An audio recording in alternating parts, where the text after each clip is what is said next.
Hey everyone, welcome to the Orange and Black Insider. I am Anthony Cosenza, and this is our final show of 2016 in our inaugural season of this program. And we appreciate the support that we've been shown by all of the listeners out there.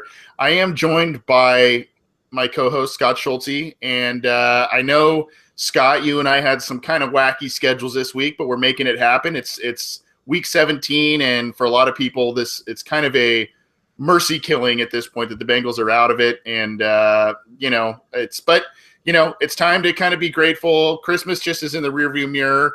Hanukkah is currently occurring, and then we have a new year to finally get to. What did you do over the holiday? Did you spend time with family? Did you stay local? What did you end up doing over Christmas? We did a lot of local stuff, a lot of local family, kind of hang out.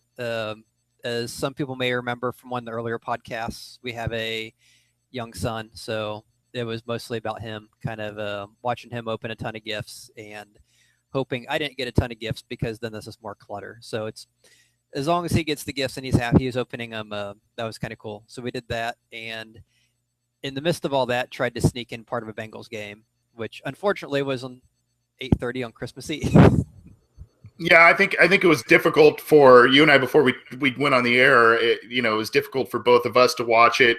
Unfortunately, a lot of the CJ staffers were kind of out of commission, and kudos to Cincy Jungle's Rebecca Toback and Jason Markham. They did a lot of work over Christmas Eve, Christmas Day, while a lot of us all have friend and or family obligations. So kudos to them for holding down the fort for the most part there. Unfortunately, I guess depending on how you look at it, if you didn't really get to watch a lot of the game like you and I, Scott, it might be fortunate that we didn't get to, because it wasn't the best showing by the Bengals once again. They got their 9th loss of the season to fall to 5-9-1, 12-10. Offense was anemic. The Bengals defense was doing some good things, but you kind of expected that against Tom Savage, who was getting his first career start in the NFL. And the Bengals had an opportunity to win it at the end, and Randy Bullock, the free agent kicker they brought in to replace Mike Nugent, missed a kick against his old team in Houston, and the Bengals ended up losing on Christmas Eve, which was not a great present for a lot of Bengals fans. I know you didn't see a ton of the game and a lot of X's and O's, and we've got a couple of players that we want to talk about, but just any general takeaways from this game? I mean, did it even really matter that they lost? Does it help them out just because of draft positioning next year? How are you feeling after this loss? I'm one of the people that kind of, once you're out of it, I understand the team and the players are going to play to win every game, but as a fan who looks at the bigger picture and not the immediate, I kind of do look at draft positioning. So since the San Diego Chargers got beat, that's kind of the one the teams we're fighting for right now. So it was nice to, not nice, but if you're going to have a crap season, you might as well make something out of it. It was right. We kind of stayed pace with them, where we're just half a game back from them, and we stayed ahead of all the teams behind us. And I think right now the Bengals are 8th in the draft order, and we can pick anywhere from like 7 to 11. So right now we're kind of in the front of that curve. So that loss kind of helped us stay up there. I know one of the things we're talking about later in the podcast is the future of Marvin Lewis based on his past and present. And the one thing that was very interesting about the game that just, continually goes to the same old story with Marvin Lewis. It was another primetime loss. Again, they were beat by a first-year starter. I know Savage is not a rookie, but his first year, it was his first full game, second full game starting. First full game starting, but he played majority of the game last week. Yeah, the week before, yeah. And Brock Osweiler, back in week 2 or whatever that was, same story there. They, first-year starter, I think, had his best game of the year against the Bengals. That just seems to be the Bengals' MO with Marvin Lewis is, if they're in the prime time or they're playing a young quarterback, rookie quarterback, other than Johnny Manziel, we just cannot seem to win those games. Mm-hmm. And everything you kind of see, it just hasn't changed. 13 years or whatever. It's just the same story, which I think has driven a lot of fans to the point where they're saying, enough. We're going to get what we're going to get. We're ready for some change. Yep, and that points to preparation. But as you said, we will be talking Marvin Lewis and his future with the team based on a number of different rumors and whatnot that have come out this past week. And we'll be addressing that at the end of the show. We have a lot of things to get to tonight, a lot of different segments. So we're excited about that. Just a quick side note, Scott, you mentioned the Chargers. There's two things that are kind of side notes with that. Number one, Hugh Jackson got his first win as the Browns head coach. Regardless of if you're a Bengals fan, regardless of your feelings on the Brown franchise, I think a lot of Bengals fans deep down pull for Hugh Jackson, except for when he plays against the Bengals now. But it was good to see that happen. And unfortunately for us, like myself, that live on the West Coast, I understand that the Chargers losing that game affected the schedule for the Bengals in 2017, where the Bengals may have been able to travel to San Diego next year, which I would have gone to. So that kind of stinks. But congratulations to Hugh Jackson on getting his first win of the year. Let's start kind of digging deeper, not so much into the Houston, the team's performance and who impressed and all that kind of stuff, but there was one specific impressive person, and there was one player who did not really impress. Both of them are on rental deals with the team and might look to latch onto the club in 2017. Obviously, Lewis and his return may have something to do with if those two players come back. Let's look on the positive side first. Wide receiver Brandon Lafell, he's had some real dry spells this year, but had 130 yards receiving and a critical touchdown last week against Houston on Christmas Eve. He's now, I believe, around 800 yards receiving, 6 touchdowns. He's putting together a pretty nice season. Now, maybe those numbers would have dipped a little bit had A.J. Green been healthier throughout the past month or so. Do you think Brandon Lafell has played himself into a contract for next year? Because you look at the team, they invested in Cody Core, they invested in Tyler Boyd. They're probably going to draft one, if not two, wide receivers again next year. I don't know. What are your thoughts on Brandon Lafell and him sticking around for 2017 and beyond? I think a lot of it depends on, just like with Andrew Whitworth, what kind of contract the player's seeking versus what kind of contract the team wants to give. One concern with Lafell is he is already 30 years old. So that kind of magic 30 plateau you hear about with everyone who's not a kicker, they are going to start seeing some decline here and there. Another thing to consider is a team that he had been with for a while, New England, pretty much let him go without really trying to re-sign him. And the only receiver they really had was they had one, Julian Edelman, who is very injury prone. And they knew going in the year there were some issues with Gronkowski's health. So it seemed like here's a guy they really would have wanted to make some effort to keep. Instead, they let him walk. The Bengals kind of signed him after the first part of the free agency period. Got him for a pretty solid deal as far as the team's concerned. So, and I know a lot of New England fans when we signed him were kind of making comments. Oh man, this guy has horrible hands. He's horrible. You guys got stuck with him. But like you said, he has been pretty good. He's been very solid in a year where we have not had Eifert for much of the season, in the year when we lost Green. Lafell has definitely been a very good contributor. And I think the question is, if we're looking at like a 3-year deal, 4-year deal, something like or a big deal, kind of like they gave someone like Antonio Bryant or Laveranues Coles, I would definitely steer clear if they're looking another 1 year kind of a thing. Like, hey, you did a solid job. We'd like to have you for another year, because even if Boyd emerges, we still need a third receiver. Core's kind of was a lower drafted guy who didn't really catch a lot in college, so you don't really know if he's going to be ready in year 2. He probably won't. Wright seems to be getting less playing time every year, so he may not be anything more than what we have now. We still don't know what we have at tight end, and I think a lot of it depends on what they expect from that tight end position. Even though I know Lafell obviously doesn't play tight end, you need to have receivers out there. And with Eifert's injuries, what are we going to get from him? And then do we really see much development in Uzoma and Croft? Because Croft, who is the one drafted much higher, is the one who seems to get the least amount of playing time. So if they think that they can expect Eifert to be healthy and the backups to contribute, they may feel, okay, we have enough there. We have enough with Boyd and AJ Green coming back.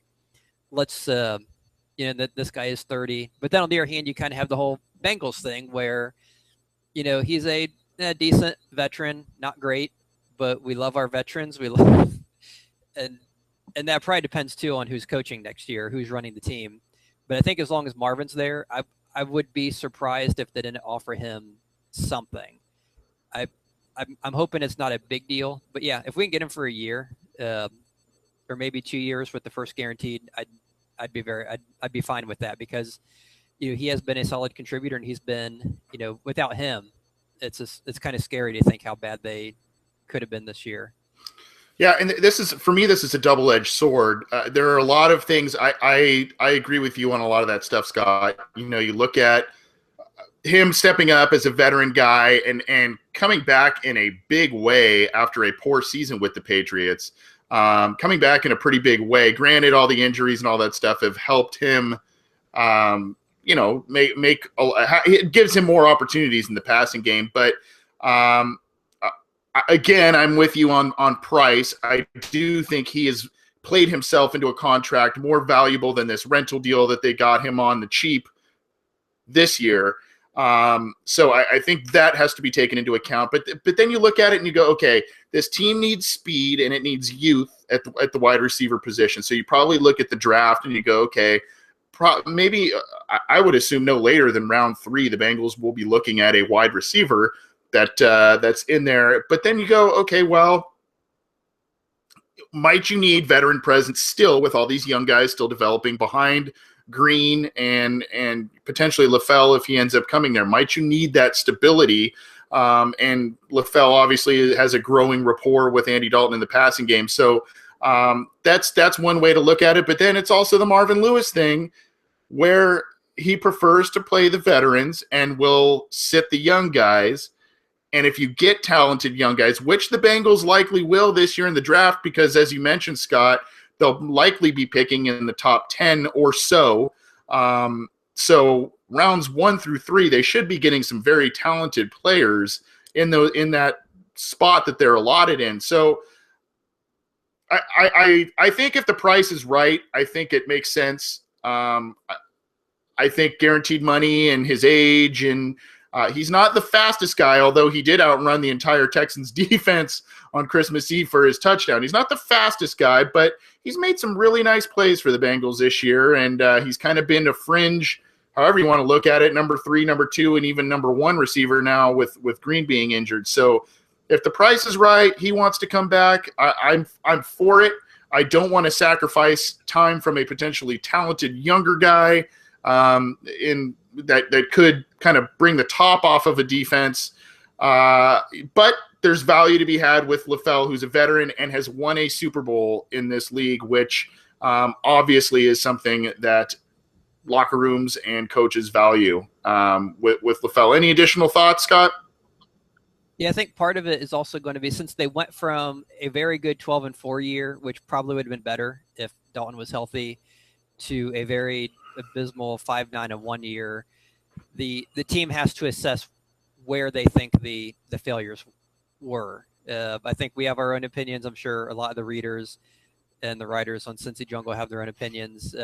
If the team feels that in any way the loss of Marvin Jones affected it, because that was someone they pretty much offered the same amount that Detroit did, but he left because he wanted the chance to replace Calvin Johnson, get more targets, more volume that he wouldn't have behind AJ Green. So if they feel that, hey, having someone like that really hurt us, we need that guy, I could see them maybe offering Lafell more than they should, only because they don't want to lose that second receiver. If they don't feel that Boyd is going to, if they aren't going to use Boyd in his second year more than they did this year. Yeah. And that group needs speed, and we'll be talking about positional needs for next year as well. Before we do, one on the negative side in the Houston game, I mentioned earlier that Randy Bullock, the kicker who was brought in to replace Mike Nugent after he struggled mightily all season long, Randy Bullock missed. Now, granted, in 2 games, it's his first kick that he's missed, but it was a biggie. It was a game-winning one. Not necessarily super easy. I believe it was about 44 yards or something to that effect. Missed the game-winning kick against Houston, and obviously it's prime time. It's against his former team, and you look at it and you go, these are the types of things that have caused this team to go 5-9-1. Now, the Bengals, with Nugent gone, and they're late moving on, getting a free agent kicker, moving on from Nugent and getting another free agent kicker, which ended up being Bullock. The pickings are a bit slim in terms of veteran kickers, and I don't have the free agents in front of me, but it's probably going to be a lot of recycled names in terms of veteran kickers that will be out there in 2017. Do you feel comfortable, Scott, with Randy Bullock being the long-term solution for the Bengals? You don't want to just harp on one big missed kick, but it's a big miss. They could have got a win. I don't know. I don't personally. I don't know if I have enough of a sample size, both as a Bengals player and before, to really gauge. But I think you've got some statistics to back some things up with Bullock, and maybe where the Bengals should be assessing his value long term with the club. Yeah, looking historically over the last decade, the Bengals are definitely a one in the hand team. There's an old saying, one in the hand's worth 2 in the bush, and the Bengals definitely tend to prefer their kind of their decent, mediocre, middling, kind of veteran over the upside of a rookie who could be totally awesome or totally horrible, especially in the kicking game. You look at the kicking game, and whenever they have gone for a young kicker in the draft, they've just really bombed. They went after guys like Travis Dorsch, Doug Pelfrey, Neil Rackers. None of that worked out. What did work out was, okay, they signed Sean Graham, who had kind of bounced around for a while. They signed Mike Nugent, who his first couple years, he was a solid Bengal. He'd kind of bounced around for a while, ended up with the Bengals, and they went that route again with Randy Bullock. Instead, there are some younger guys who came out last year who they could have gone after, who were free agents. They chose not to, which is kind of frustrating when you figure at this point in the season, you're not playing to make the playoffs. So it's a good chance to evaluate people. What better chance to evaluate someone who could be your future kicker than in actual games? Which brings me to someone like the kicker from UCLA last year, that kid who was just looking at him and Randy Bullock head to head. If you look at their college numbers, Randy Bullock inside of 40 yards in college made something like 93% of his field goals. As a pro, he made 94%. So pretty much dead on. Randy Bullock, career field goal percentage in college, 79%. The NFL, 81%. So pretty much consistent. He is who he is. He's maybe slightly below average, which is slightly above Nugent, but nothing to be excited about. Definitely not anyone you want to build the future on, more of a stopgap. But the guy who they could have had, the kid from UCLA, was 100% for his career inside of 40 and 87%. So overall, so definitely has a much better, less worse, but definitely a nicer track record going based on what he had done. Did not get a chance. Another guy who I really liked, who I know the draft nicks weren't as big on, was a kid named Brad Craddock out of Maryland, who was one of these Australian kicker kids who really struggled his first year or two trying to figure out how to kick an NFL football or a NFL shape, right? A non rugby ball, right? Yeah. But after he got it, he was just phenomenal. His last couple of years had a great distance, great everything, just accuracy. He was the guy I thought, wow, this could be a great NFL. But anyway, instead of going after someone like one of them, they went after Randy Bullock, who there's a nice stopgap. He's kind of there. I'd really hope going in the next year they do look at one of those younger kids, or they do look in the draft. I don't know if the draft has scared them away because they've had such miserable results when they draft a kicker. But I would hate to think Bullock is in their mind their long-term solution.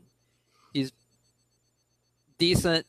I mean, below average isn't worse. I mean, isn't horrible, but it's not exactly great. I'd like to see them try to get a little better. He's not exactly a strong kicker. I think in college and pros, don't know if he's had any kicks above like the low 50s. As far as accuracy, I think it kind of falls once you get that far. So like you said, the kick in the Houston game, the 40, 45 yard, that's kind of the max where you can expect some accuracy from him, or like expect him to give you a solid kick.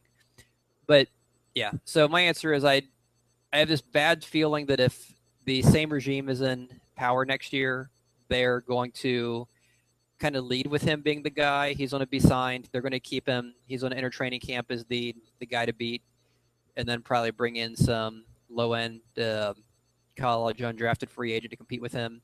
What I'd prefer is say, no, he's not our guy. If we want to sign him dirt cheap to have as a camp body, that's fine, but we need to get a better, someone with more upside, which is not Randy Bullock. But yeah, it's hard to know what the Bengals will do. I know what I would do, but I'm not them, unfortunately. Yeah, I'm in agreement with you on the, maybe you sign him and you make an open comp. I mean, maybe it's the former coach in me and all of this, but, after a poor season, I don't think many positions – I think a lot of positions, not because I don't want to use a double negative here, I think many positions on the team should be up for competition. Starting roles, backup rotational roles. When you are a vastly underachieving team, I think there needs to be more competition at spots. And with kicker being so unsettled this entire year, I think that's obviously one that needs to have a lot of competition. That being said, Scott, there is one, maybe it's the outlier to what you're saying with maybe go with the younger guys and maybe they're unproven, but they may have bigger upside.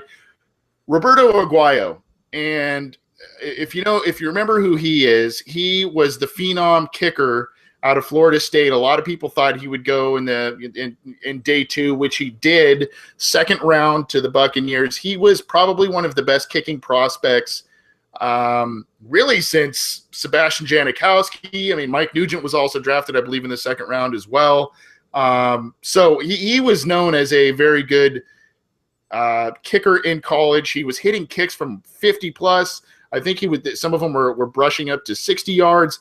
This year, he has struggled and made only 75% of his kicks. He's 21 of 28 with 0 from 50 plus.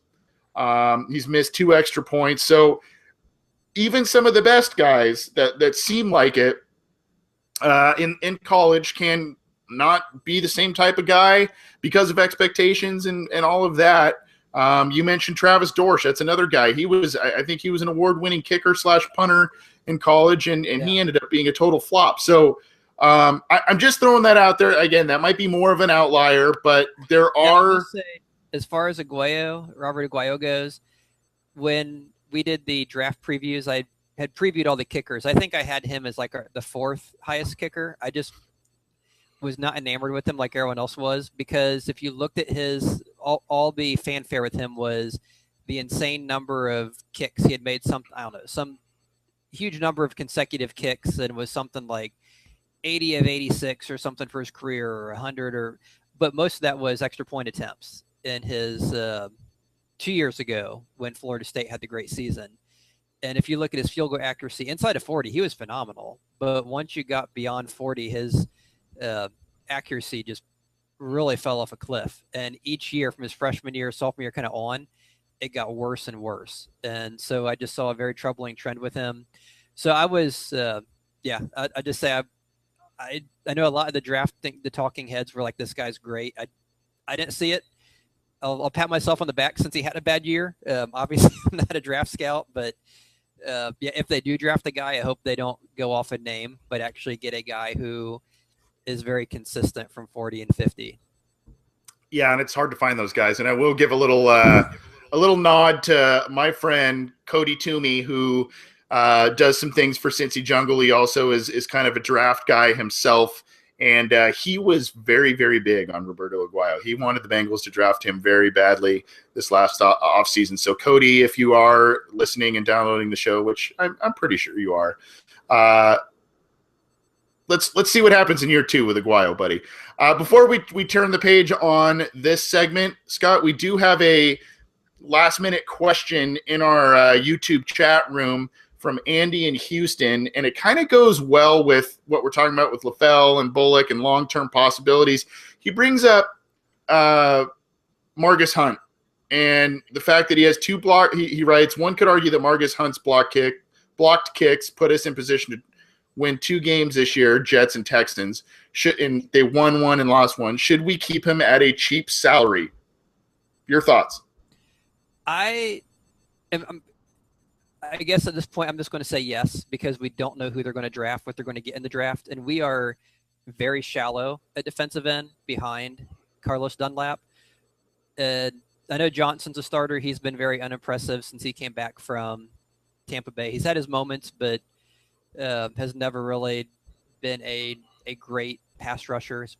He's solid in run defense. I'd say at the very least, yeah, sign him for a 1-year dirt cheap contract with the idea of keeping him on the roster. Let's see what happens in free agency, see what happens in the draft, and go from there. There's no reason to cut him just to cut him if you can sign him cheap. I agree with you. Yeah, no, I agree with you.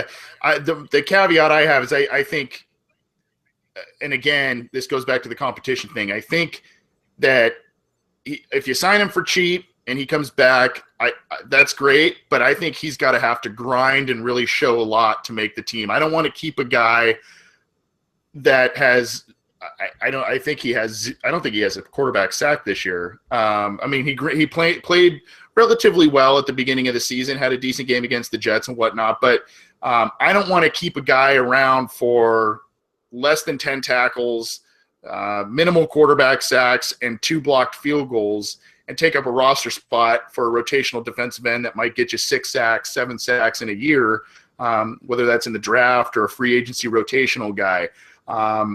I like Margus Hunt. I love the size. I love the skill. I love the athleticism and things like that, but he has yet to put it together as an NFL defensive end. So if the Bengals want to bring him in and he's willing to try out as a, and really work his butt off to try and make this team, and he would need to show a lot, then great. But I think the Bengals need some major upgrading at defensive end going into next year. And I don't know if Margus Hunt, I mean, he's a guy now, remember the Bengals drafted him when he was, I think, 26 or 27 years old. He's now in his, I believe, 5th season. So he's in his 30s here.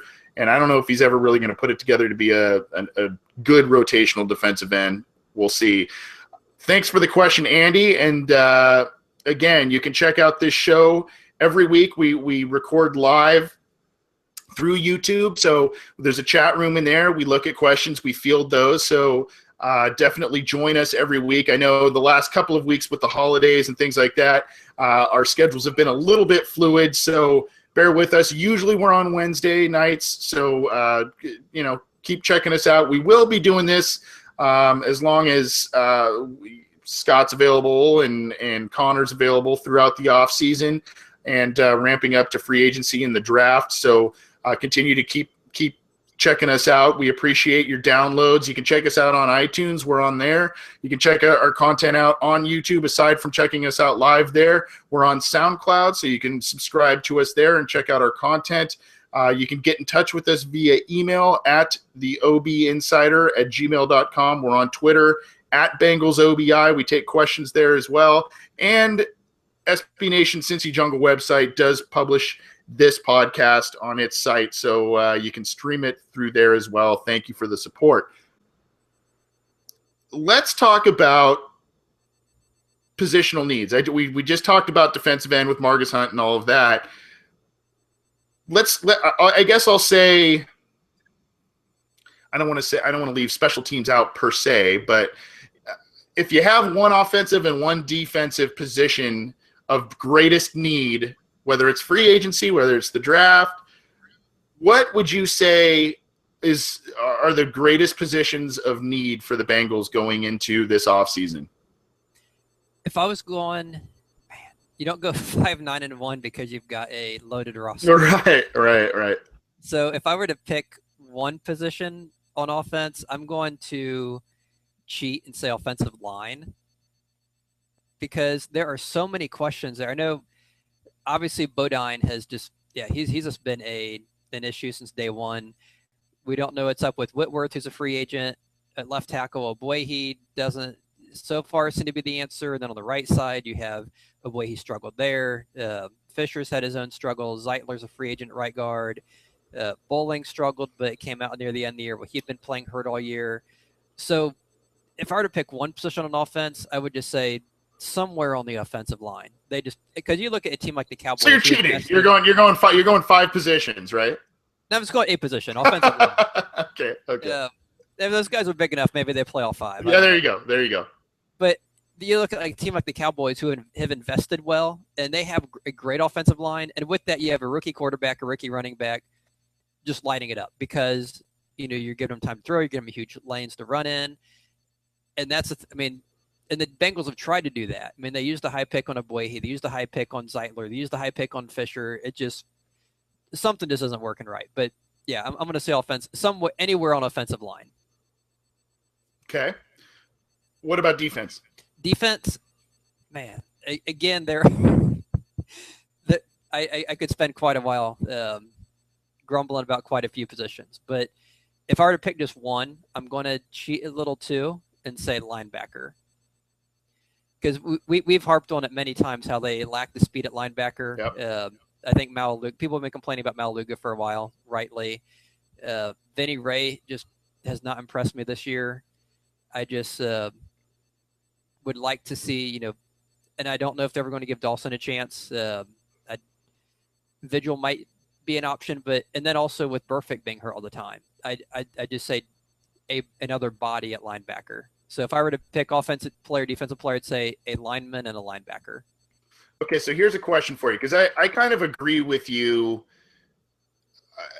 I agree and disagree with you on defense in that I think linebacker is definitely an area that the Bengals need to improve on, especially with speed and lateral quickness. But I also think defensive end and getting to the passer is always of paramount importance on defense, which the Bengals had excelled at until this season. So what if the Bengals were to find, maybe it's not a scheme fit, but a guy in their 4-3, in their nickel-based type of defense, it's kind of that tweener guy. He's 250, 260 pounds. He could put the Von Miller type. Now, granted, obviously you say Von Miller and you go, of course, but even though it might not – yeah, exactly. There you go.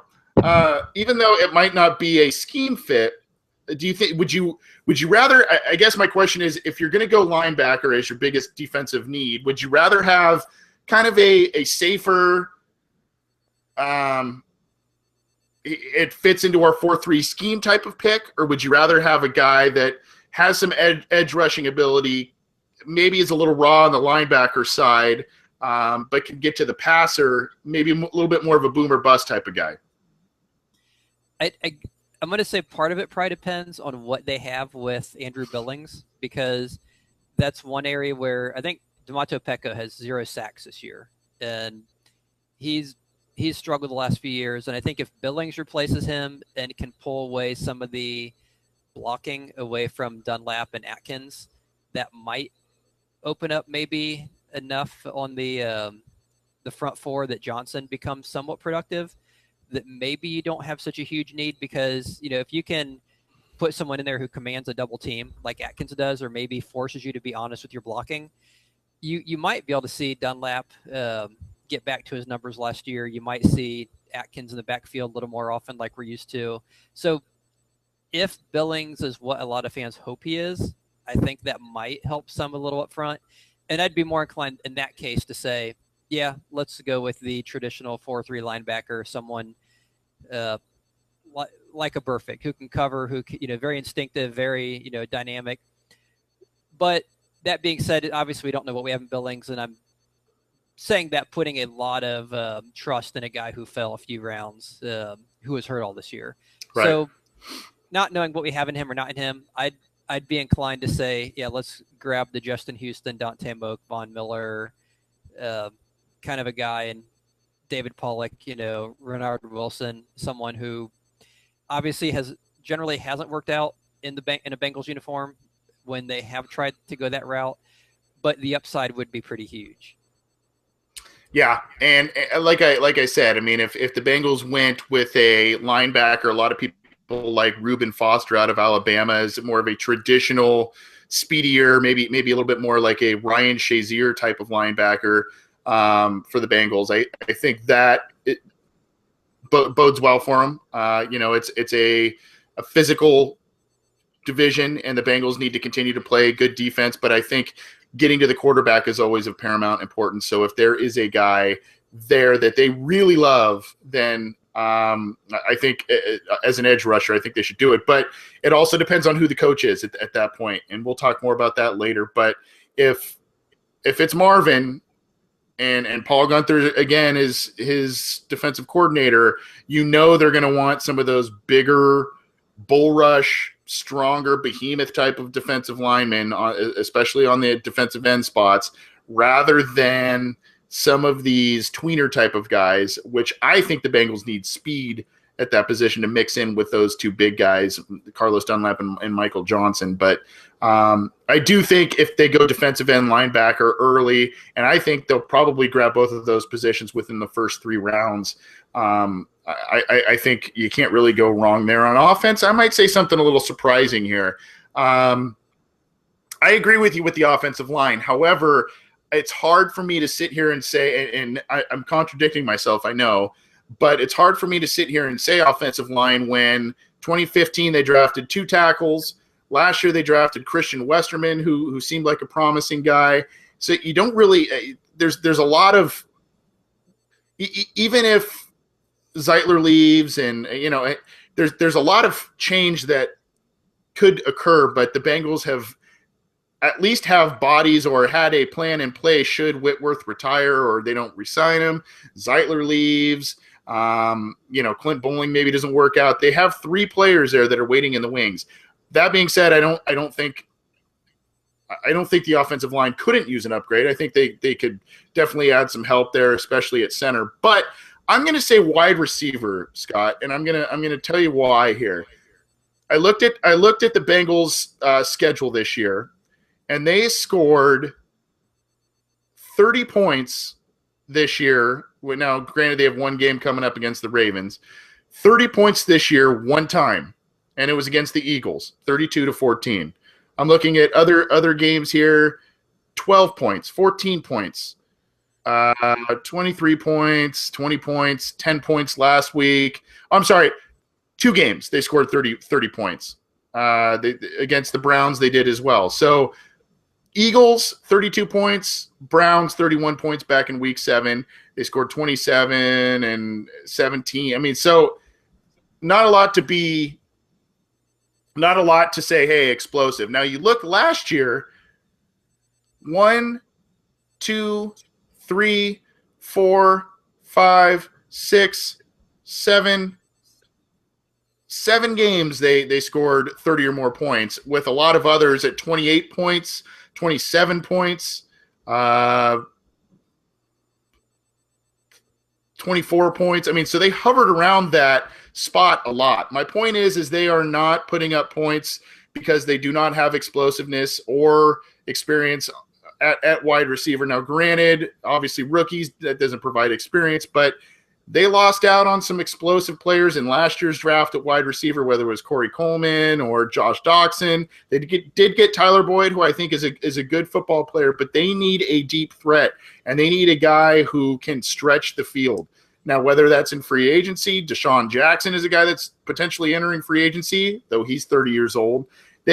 Whatever the case is, I think the Bengals need help at wide receiver, and I think you saw the rapport that Andy Dalton had with his trio of wide receivers in 2015, Mohamed Sanu, Marvin Jones, A.J. Green, and Tyler Eifert to another degree.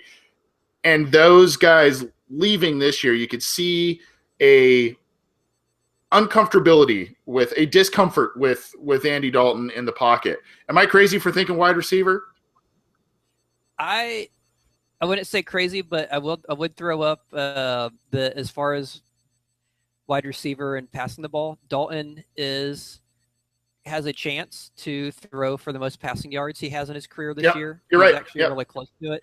So he's definitely getting the yards. The thing he isn't getting are the touchdowns. And at least from my perspective, I'm going to blame that on the offensive coordinator, if not more so than anything else. I just think they had a massive brain drain with all the guys on offense and defense they've lost, with Hugh Jackson, Vance Joseph, and then you go back the last couple of years with obviously Gruden and Zimmer, and they've just lost a lot of offensive, defensive assistant coaches that I think has kind of caught up to them.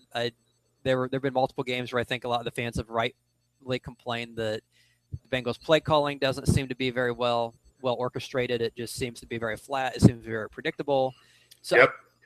But they seem to be getting the yards. He just for whatever reason, those yards just aren't turning into touchdowns. Even on the ground. I mean, the ground game has struggled mightily. And I think a lot of that, to go back to what I said earlier, I think could be on the offensive line too, that Dalton's been getting sacked a ton. Yeah. When Jeremy Hill's getting the ball, there's nowhere to run to. There's no holes. And when there are holes, he's not always see. Yeah, there's just but that being said, obviously having a second wide receiver, especially got a stud. Like, if you can imagine like two AJ Greens on the field. Right. Now, could the Bengals offensive coordinator successfully utilize that? Depends on who the coach is, but I don't know if they're the kind of team that could air it out like a Peyton Manning Colts team, or Drew Brees with the Saints. That would be kind of cool to see. Yeah, I mean, there are a lot of critics of Jay Cutler, but when he was with the Chicago Bears and they were getting to the playoffs, they had the two twin tower wide receivers on the edges, and he was making a lot of plays, a lot of touchdowns. So the good news is, where the Bengals will be picking in this year's draft, say if they go in the first two rounds at wide receiver, there are a number of really talented wide receivers that could fall their way. There's Mike Williams of Clemson, who is an athlete. Two very good wide receivers out of Washington, Dante Pettis and John Ross. Both provide kind of different skill sets, but are, I think, combined have about 40 to 45 touchdown catches this year, which is insane. And you also have USC's Juju Smith-Schuster, who is more of a speedy boundary type of guy, which might be a good complement to AJ Green, and he could go anywhere from top 15 to in the top of the second round, depending on how he works out. So those are a couple of names. There are a lot of others that could be out there. So I think we agree on some respects. I think we disagree on some respects, Scott. But the point is, the Bengals have a number of positions that they need to look at, and I don't think a lot of these veterans who haven't really pulled their weight this year, I don't think they should feel very safe. If I'm Marvin Lewis or even a new coach, I don't think they should feel very safe going into 2017, because a lot of improvement needs to be had on this team. What are your biggest position needs for the Bengals in 2017? You can let us know via email, theobinsider@gmail.com. Get in touch with us on Twitter @BengalsOBI. We also have comment sections on our YouTube, SoundCloud channels, as well as on iTunes. So you can also leave a rating there too. But we want to hear back from you. We appreciate it. Scott, there's been a lot of news, mostly negative, coming out about some very high-profile people with the Bengals, and one of which is AJ Green. Now, when AJ Green went down with a hamstring injury against the Buffalo Bills a handful of weeks ago, the Bengals were in. Granted, they didn't have a great pulse, but they were alive in the playoff race at that time. And, if in that game, who knows, if he doesn't get hurt, the Bengals maybe pull that one out. And then, some of these others where they struggled to get points, maybe he helps them out. Who knows? The season could have gone a little bit differently, but that, coulda, woulda, shoulda. That's kind of the theme of the Bengals this year. AJ Green was apparently ready to play in a must-win game for the Bengals against the Steelers a couple of weeks. Well, he was going to, and then he ended up I'm trying to remember the sequence of things. Maybe it was the Ravens. He was almost ready to play, and then he said he was ready to play against the Steelers. Granted, there was a game or two in there where it was a must-win situation for the Bengals, and they've held him out. They've continued to hold him out for the rest of the season when he's claimed to be ready. Even though the Bengals have a losing record and are out of the playoffs, he said he still wants to play. I think part of that is the statistical reason, which a lot of people know about. He could be the He's about 37 yards away from getting a 6 straight 1,000-yard season. Only other receiver to do that in NFL history is Randy Moss. So are you worried about this situation? I mean, we've heard the aftermath where the team, brought him to Houston and then they pulled him out of a meeting and sent him home and said you weren't going to play. And now there's reports that he hasn't been going to meetings at all with the team. But this week he also said, no, I'm not unhappy with the team. So what do you make of this whole situation? And are you worried, given the track record that this Bengals management has with players like Corey Dillon, Carl Pickens, Takeo Spikes, guys that are sick of losing, guys that don't want to be jerked around? AJ Green's being paid very well, but might the losing and this weird situation come back to bite the Bengals either next year or in the years ahead? I think it could probably depend on who the coach is, and I know with a lot of the other situations where Corey Dillon's definitely one that comes to mind. The Bengals had horrible teams back then. I think it would have been very easy for players to get very frustrated. I still remember the game when Corey Dillon, I think it was Bruce Colls that was the head coach, and he just kind of refused to go in. They were getting killed. Yep. There was no opening for him. Coach sent him in, and Dillon's like, I'm not going in there. Screw that. Right. And, yeah, I think it kind of makes me think that either, especially with all the people they've put on IR the past week, that who may have been playing if they were in a playoff race, but instead now all of a sudden everyone's out. It kind of makes me wonder, maybe they are really playing for a draft spot possibly, which obviously no team intentionally does that, especially when you're not looking at number 1 or 2. But it does kind of make you wonder, well, you are sitting all these people now. You are sitting a guy who seems to be healthy. So either AJ Green's really not healthy or he is, and you're just like, screw it. We're just kind of shutting everything down. And we're just going to, pack up, see what kind of, let's get a high draft pick, redo this next year. But that being said, if AJ Green's healthy, I think you have to put him in the game. At the very least, get him his 36 yards. If he's healthy, and even if you're tanking, which I don't think they are, you have to let him get those, first 2-3 passes. Just target him first drive until he gets his 36 yards. It doesn't matter if you win or lose. Just target him. Okay, you got it. Go sit down. You got your 1,000, if that's what he's after. And because at one point I would have liked the thought, okay, we're going to get him back in, because he's never had a first team All-Pro selection as great as he's been. And this would have been the first year after the first 10 weeks, he was definitely on pace for that. He looked probably the best he's ever looked, and that's saying something with AJ Green. You know what I mean? Yeah, he was. He didn't have the touchdowns, but right. He had the great catches. He had the yards. He had the yards per game. He easily should have been first team All-Pro. He's torched big time cornerbacks. Yeah, and he's missed so much time now. There's no way he's getting that back. Right. So, but at the very least, I'd like to see. I think a lot of fans would like to see the 1,000-yard, just because it is such a historic feat, and he's gotten so close to it. But I would have to hope and assume that at some point behind the scenes, everyone's on the same page as far as Marvin Lewis and AJ Green, and he knows if he's not playing, that he knows why he's not, and he is in agreement with that. And it's hard to know what's going on behind the scenes. It's just a very frustrating situation, because as fans, you don't get the whole picture, and all we get are these little sound bites and this kind of he said, she said, and you kind of have to hope, because usually Marvin Lewis is kind of considered a player's coach and not much of a disciplinarian. So if that holds up and he is a player's coach, the players like him, he would be putting Green in if he's healthy. So, and even the fact that he may have been healthy last week. So I'm not quite really sure what they'd be holding him out for at this point, because even if he does tweak something or re-aggravate it, the odds are he can get hurt anytime. So what would make this any different than any other game? And you have a whole year to recover. So I think if he's healthy, you're playing him, at least for a little bit. So it makes me think either they're tanking or he's not truly healthy. So Here's my thing. I understand. First of all, this sounds like this decision wasn't necessarily Marvin Lewis's, according to the things I've read and heard and about this entire situation. It sounds like this was more of a management decision, whether that's Mike Brown, Katie Blackburn, Troy Blackburn, Duke Tobin, whoever it is.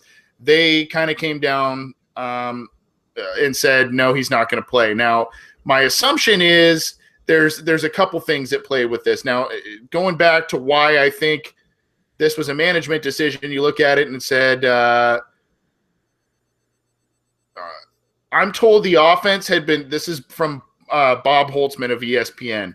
I'm told the offense had been preparing all week. This was going into the Houston game here.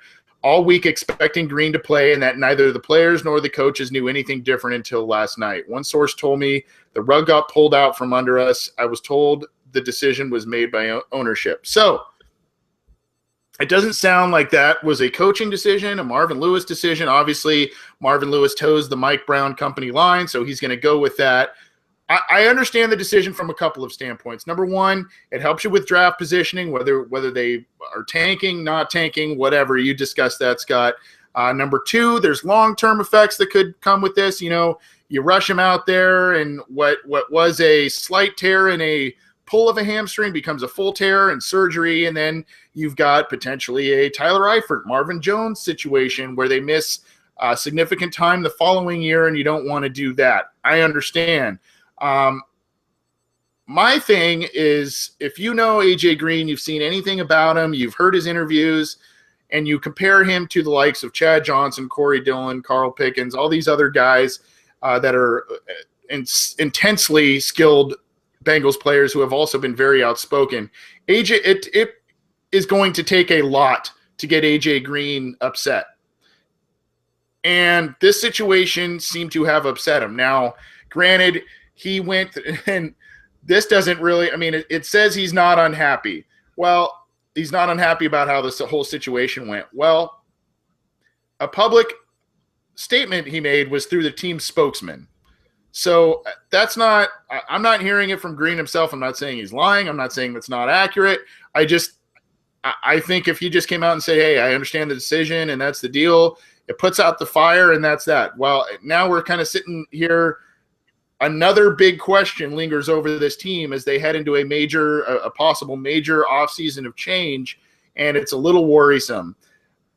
I don't want to be the old school Mike Brown basher and put on my tinfoil hat and all of that. I haven't examined AJ Green's contract, but I have to wonder, aside from potentially tanking and aside from potentially positioning for draft position and all of that, I have to wonder if there are certain incentives for Green, if there are certain contract incentives for statistics for Green to hit in his contract. I would need to do some studying on that, but that could be whether it's another 1,000-yard season, getting 10 touchdowns. He did make the Pro Bowl, which I sincerely hope he does not play in. But I have to wonder if that had some part of this to play in this decision, especially if it was supposedly made by ownership. Your thoughts, Scott? That as soon as you started going down that path, I knew exactly what you were getting at. The whole idea. It's quite the rabbit hole, isn't it? Rate. Yeah, and it's something that, given that it is Mike Brown, it would be very reasonable to assume that something like that could be in there. Unfortunately, when you look at all the contract details online, it's very hard to find that information easily. Right. You usually get things like the workout bonus, the roster bonus, the signing bonus, the base salary, the cap hit. You don't get those little things like, if player X gets so many yards this year, next year, whatever, they get that. So that could be something too, where they're like, 1,000 yards, he gets an extra $1 million or something. Okay, we'll just kind of stop here. It's definitely something that is up for the conspiracists to ponder, and it would be interesting to see if that is in his contract. My assumption is going to be that they're just scared with the Tyler Eifert thing, and they just, if there is any chance he's not 100% recovered, just because he has been injured before. I think it was a few years ago in training camp when he got hurt and missed some time. when Andy Dalton overthrew him, which was kind of something Dalton was good at back then. Mm-hmm. So I am assuming they may just say, hey, he is more of a finesse guy. He's not a big physical guy. He has had his little tweaks here and there. Let's just play it safe. We're not playing for anything. Okay, we're just going to keep him under wraps. If we lose, we lose. So what? We're playing for next year, which is kind of unfortunate because he is the consummate Raven killer. And you go back to week 1 of 2014. So every game he's played the Ravens since 2014. The Bengals are 4-0 in those games. He's averaged 135 yards receiving in those games, has scored a touchdown in each of those games. If you're AJ Green, you want to play in this game. This is a team that you pad your stats on. You destroy this team. And so you would have every reason to want to play these guys. I mean, you've missed 5 weeks, so you want to get back out there. You've been in, you've been sitting there looking at practices. You've been in the film room. You want to get out there. This is a team that you just own. You want to get out there. You feel healthy enough, and the team's just like, yeah, we're not going to play you. Would be horribly frustrating. Yeah, and you're right about that, because a game like that was kind of the last grasp by the Bengals to potentially make an improbable playoff run. They were alive towards the end, and you look at the schedule there. They had the Raven that loss to the Ravens was right after the Bills, and then they kind of picked it up with 2 other wins, Eagles and Browns. And then potentially he was maybe starting to get ready for the Steelers, which was a must-win game. Did not suit up for that one. Then they were apparently planning to play him on Christmas Eve and basically told him to go home. So my thing with this is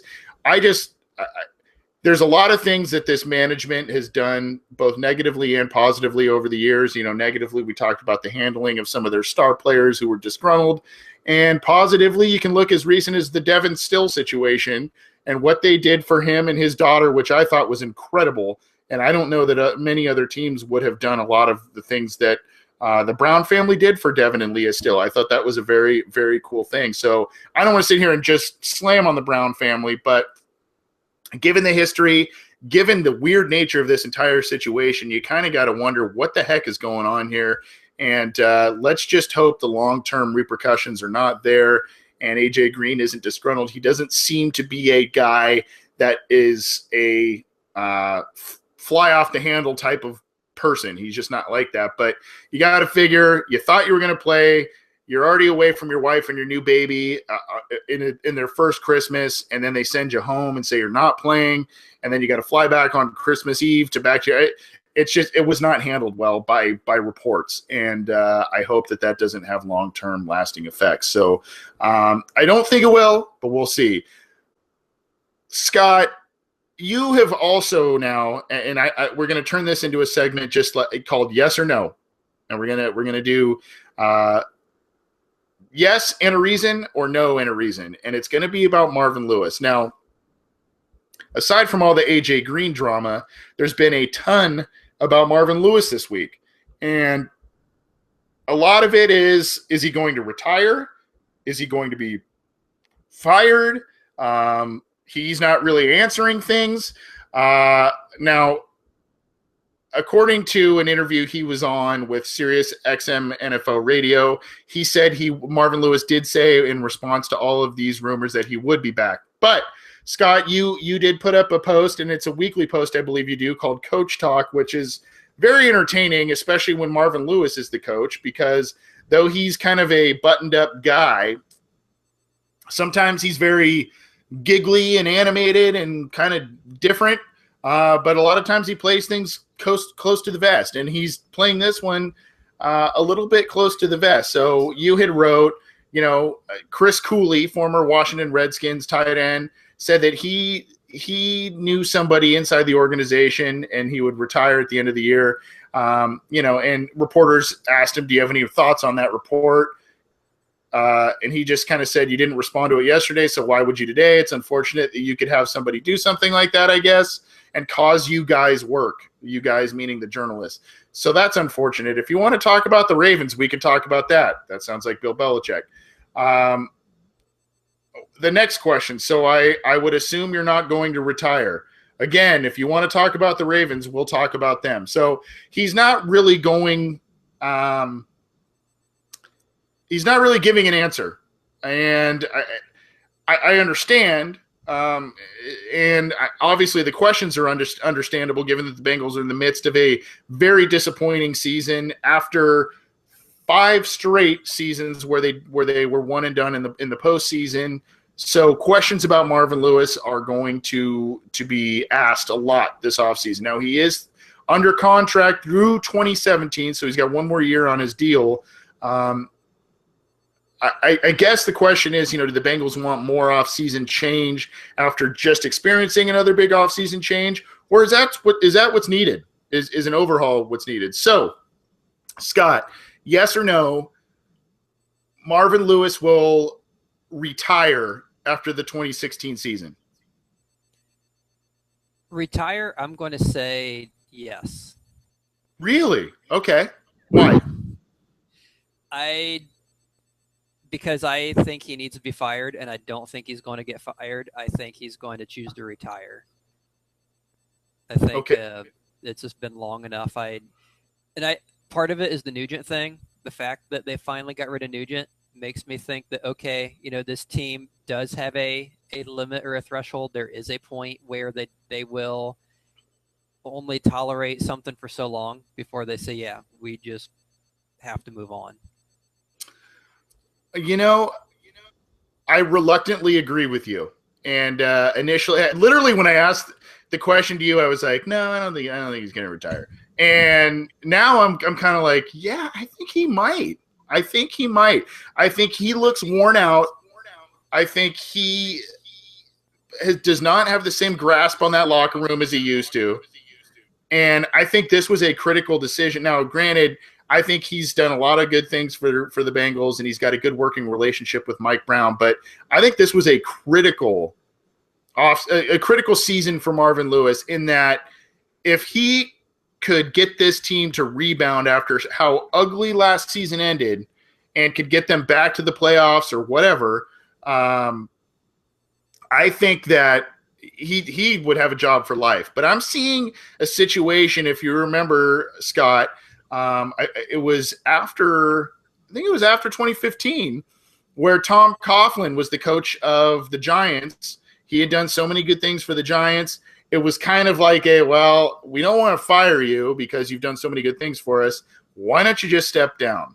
And now, lo and behold, Tom Coughlin's talking to his former team. He used to coach the Jaguars for their opening job there. But I think you're right. I think he might retire after the 2016 season.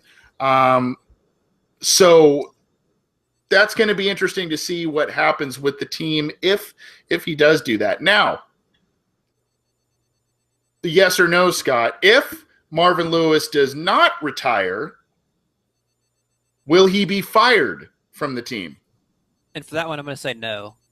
And I have several reasons for that. One, this is not the first time he's had a bad year. He's had, I think this would be his 3rd losing season. I think after they had that great 2005, came out of nowhere, had the big win. The next couple years were kind of flat, and then they had a losing season. And they had some runs in there where, okay, you look at the 3-4 years that led up to his bad year, and they just weren't very good. And every year they kept him. So I think if you're going to keep him after all those situations, you're going to keep him in this situation because you are coming off the 5 playoff wins.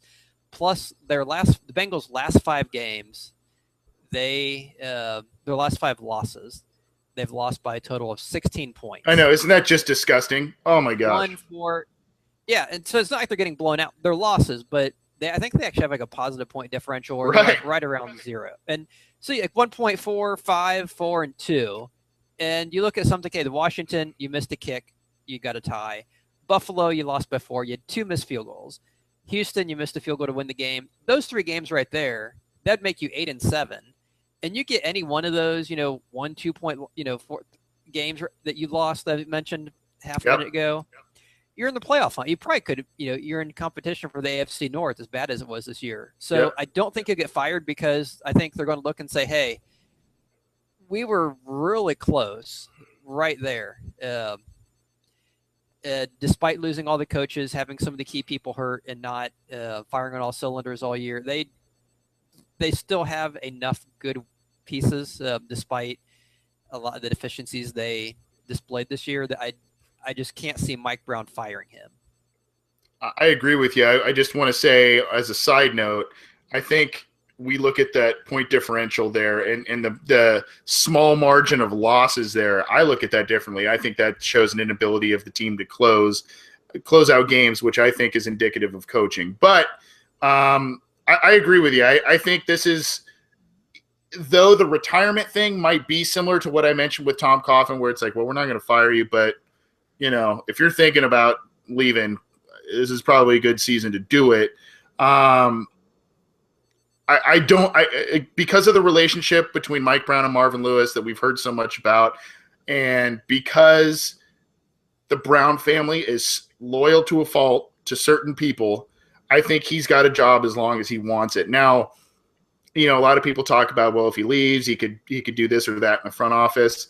I don't know if I really see that. Maybe a consultant type of thing, but overall, I think once he's out of there, he's out of there. But I don't think he gets fired. Now, Scott, one more. Go ahead. I think a lot of the reason that people say, oh, he should take a front office position is because of all the great drafts. And you look at the drafts, they really haven't had a great draft in a while. 2010, 2011, they hit some major home runs. Yep. Geno Atkins, Carlos Dunlap, A.J. Green, Andy Dalton got in our starter in bowling. After that, I think the next year they got Iloka and Jones late. But you look at what they've done since then, or in the first half of that draft that year, they have just, more often than not, other than Eifert, who keeps getting hurt, they just have struggled to make solid picks. And they're a team that builds on picks. And you look at the core that this team, and it is from 5-6 years ago, and they just are not their strategy or whatever they're doing just isn't working out. And so I think they tend to get too much praise for great drafting. And even last year when they drafted Abuehi, who was hurt, and Jake Fisher, who they had thought of drafting earlier, was like, oh yeah, that's the Bengals doing their great drafting again. And then you see them play, and you're like, wow, this is brutal. Yeah. Not to pat myself on the back, but I will a little bit. On Cincy Jungle, I recently wrote a post about how the Bengals need to really nail this next draft. They really need to have some solid picks, not only because of where they will be positioned, and they should get some immediate impact players, but just because, like what you mentioned, Scott, the last handful, there's been a sprinkling in of your Tyler Eiferts, your Gio Bernards, and the flash in the pan season from Jeremy Hill, but overall the classes haven't yielded those 3, 4, 5 solid starter / rotational players every year that some of those championship teams build, and I think the Bengals need to do that. So one final yes/no in this segment here, Scott. If Marvin Lewis remains, and I know there's a lot to play out in the offseason and the draft and all this stuff, but if Marvin Lewis remains the coach in 2017, do you believe, yes or no, the Bengals will be a playoff team? Assuming they keep all the same assistants? For the most part. Don't really do much in free agency? The reason I asked this is because you just pointed to that loss, the point differential in the losses, and they're close. I mean, they're close. So, and that's kind of like what you said. It's coaching. It is coaching that they just don't have the coaching to manage games well, to win the close games, to beat the good teams and win in prime time. Yep. If they keep him, they're not going to have that. But then the question is, do they have enough talent and assistant coaching to overcome that?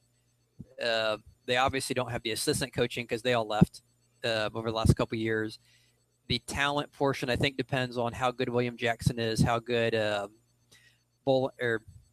Billings is, if Eifert comes back, if Andy Dalton can stay upright. So I'm going to say yes.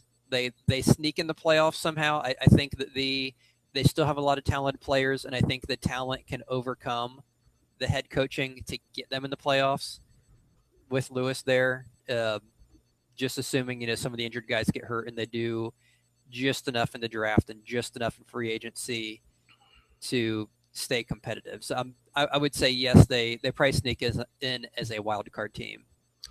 Okay, so 20, just as a point of reference, because this came out this week. Now, obviously, the actual schedule won't come out until next spring, but obviously, the Bengals have home games and away games against Baltimore, Cleveland, Pittsburgh, and those are their divisional games every year. So, they'll have those in 2017. Their home game, oh gosh, again, Houston. I would love to not play them for a little while.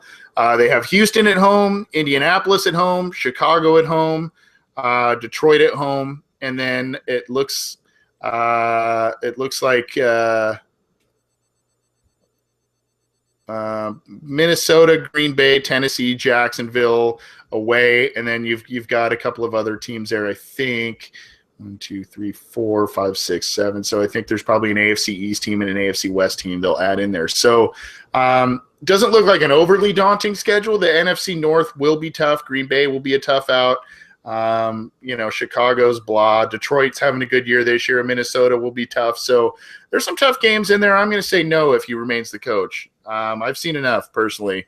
I think we've gotten as Bengals fans and those who cover the team, we have seen the best there is to see out of Marvin Lewis under this ownership with this team. Now, that doesn't mean he can't go elsewhere and maybe thrive and do some things he didn't do in Cincinnati. But I think, last year and some of the other AFC North championship years is probably the apex of what Marvin Lewis can do with Cincinnati. So if he stays next year, especially with how this team operates in free agency and their lack of maneuverability in the draft, I don't see them really making the playoffs again next year.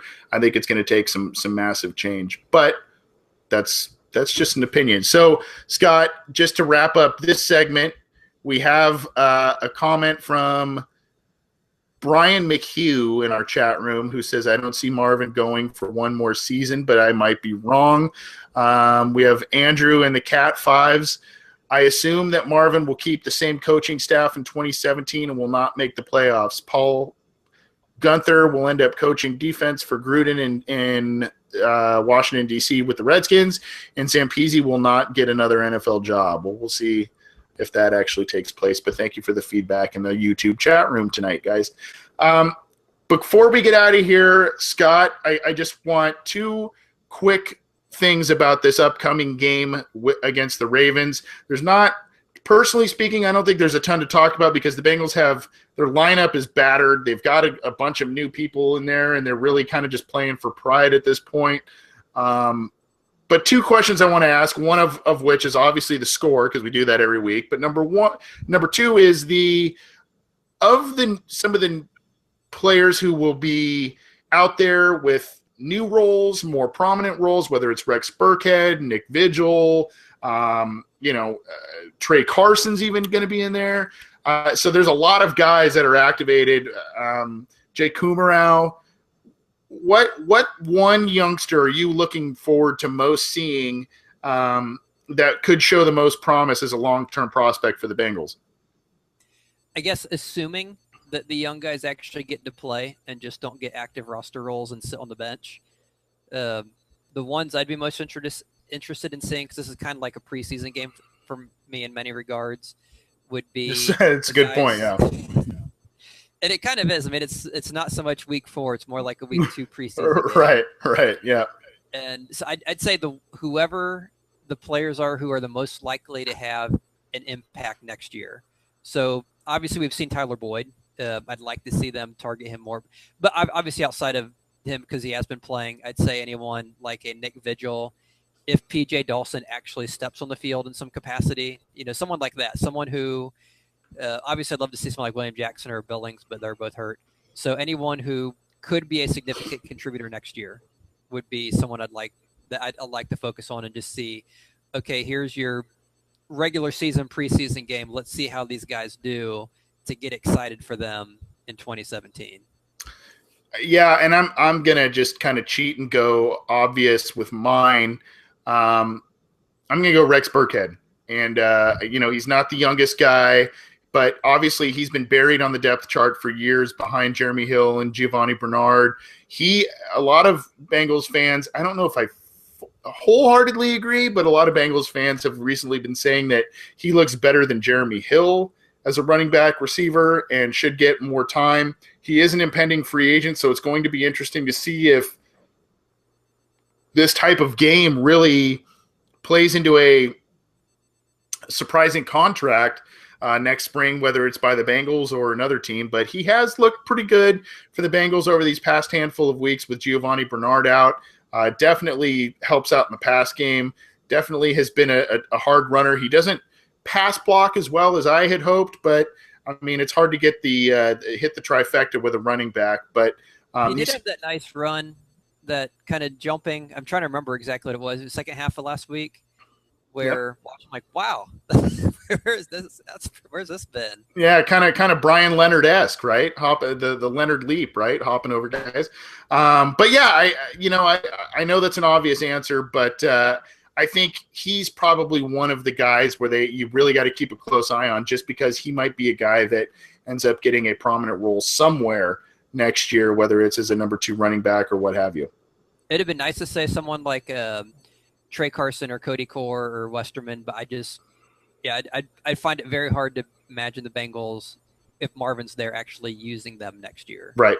I agree with you. So that's why, I have to go someone like Nick Vigil. I'd like to see Dawson get a chance, but yeah, it'd be very interesting to see how this. Well, and interesting, you mentioned Burkhead, Pierman. He just can't get a carry for anything. No, he's a special teams guy, and years past he would fill in and get some carries, but yeah, not really anymore.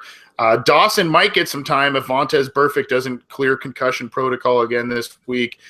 So you might see Dawson, Dansby, Vigil, Maualuga. Those might be your linebackers this week. So check that out. That is something to definitely watch, for better or for worse. Scott, you got a score prediction? I mean, is this going to be a blowout? Is this going to be close? What do you think? I'm tempted to say close just because all their games have been close of late, but all their games seem to be losses. So I'm going to stick with that and say close loss. In our weekly pick'em thing that in our Cincy Jungle among the writers and contributors I think I brought this up before. I'm currently in second behind someone named Anthony Cosenza, who has a pretty solid lead. I think you're 5 games ahead of me, and I think I'm maybe 5 or 6 ahead of third place. So I think we're more or less locked, barring anything crazy. But anyway, in that, I picked the Ravens to win. So I'm going to stick with that. I think it's going to be close. We don't seem to have the offense. I am not convinced the Ravens are great teams. So I'm going to say something like 17-14 or maybe 17. Now, I'll go 17-16 just to keep it a close game. Okay. And the Ravens have been eliminated from playoff contention. They were alive. And then I think on Christmas Day, they were eliminated by the Steelers as that was kind of for the division there. So one thing to note, Scott, you and I talked about kickers earlier in this show.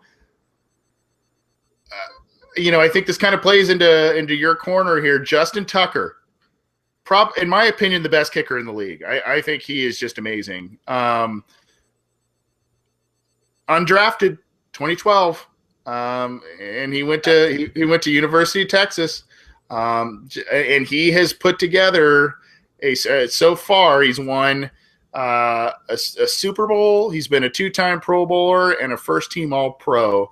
And he has had another good year this year, just kicking field goals from way out. And I think he kicked 6 against the Bengals or something like that the first time around. So definitely plays into your corner of going maybe with a little bit of an unknown.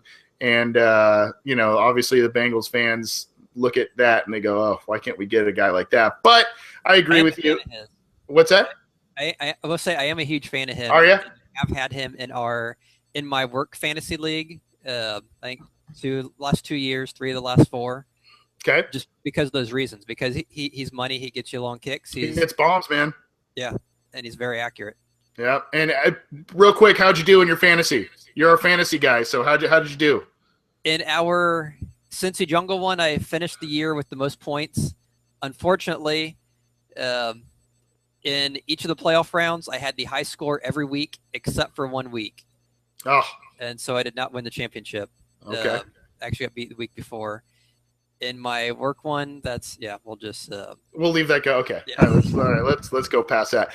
I mean, not that it really totally matters, but I think the Bengals lose probably a close one, like you said, 20-13, 20-14, I guess. No Tyler Eifert, maybe no Vontaze Burfict, no AJ Green, no Clint Bowling. I mean, there are a ton of guys. No Jeremy Hill, no Giovanni Bernard. I mean, there are just a plethora of their stars and starters out. So I don't think it's going to be a very pretty game, but maybe one where they look to the future and you say, hey, you know what? The season was kind of doomed to begin with, and let's look to 2017 and hope that the Bengals have a nice rebound, whether it's in another offseason full of change or not.